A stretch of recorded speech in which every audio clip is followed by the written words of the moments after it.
பாருங்கள் காலையில் இன்றைக்கி ஃபுல்லாக வெஜிடபிள்ஸ் தான். சாப்பாடு, மணத்தக்காளி கீரை, இது வந்துட்டு பாவக்காய் புளிக்குழம்பு. ஸோ இது வந்து கிராமத்தில் வந்துட்டு பாவக்காய் வணக்கிறதுன்னு சொல்லுவாங்க. அதுக்கப்புறம் வந்து பார்த்திங்கன்னா மண்சட்டியில் பருப்பு குழம்பு. இது வந்துட்டு வேறையில் வச்சு நாங்கள் மாற்றுறது கிடையாது, இதுலேயே தான் வைக்கிறது. சும்மா ஒன் ஸ்பாட் பருப்பு குழம்பு மாதிரி காயும் போடாமல் அந்த மாதிரி வச்சுக்கிறது. இது வந்து ரசம், தக்காளி ரசம் எல்லாம் அரைச்சி ஊற்றி பண்ணுறது. அப்பளம், அதுக்கப்புறம் பார்த்திங்கன்னா தயிர் எல்லாமே சாப்பிட்டு முடிச்சாச்சு. எல்லாம் அவுட்டிங் போயிருக்காங்க.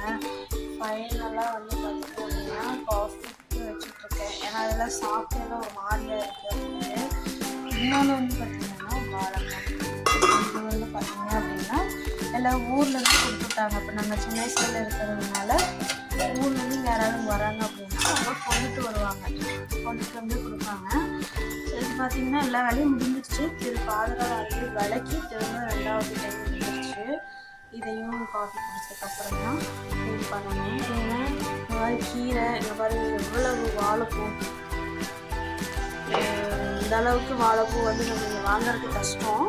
இதை வந்து சுத்தமாக அங்கேயே எல்லாமே க்ளீன் பண்ணி அம்மா கொடுத்து விட்டாங்க.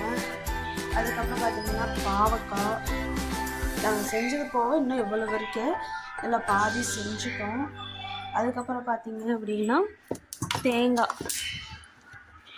தேங்காய் பாருங்கள், நல்ல முரட்டுக்காய், எல்லா காயுமே நல்லா பெருசாக இருக்குது. எல்லாமே இளங்காய், எல்லாம் பேக்லேருந்து எடுக்காமே இருக்குது. இது பார்த்திங்க அப்படின்னா பூசணிக்காய். இது வந்து எங்கள் வீட்டு தோட்டத்துலேயே வீட்லேயே போட்டது. ஆல்ரெடி நான் வீடியோவில் தோட்டம் அப்லோட் பண்ணியிருப்பேன், அதுலேயே போட்டது. இது வந்து பார்த்திங்கன்னா சுத்தமான நாட்டு சக்கரை. இது நான் உங்களுக்கு ஓப்பன் பண்ணி தனியாக ஒரு வீடியோ போடுறேன். பிடிச்சிருந்தால் லைக் பண்ணுங்கள். தேங்க்யூ.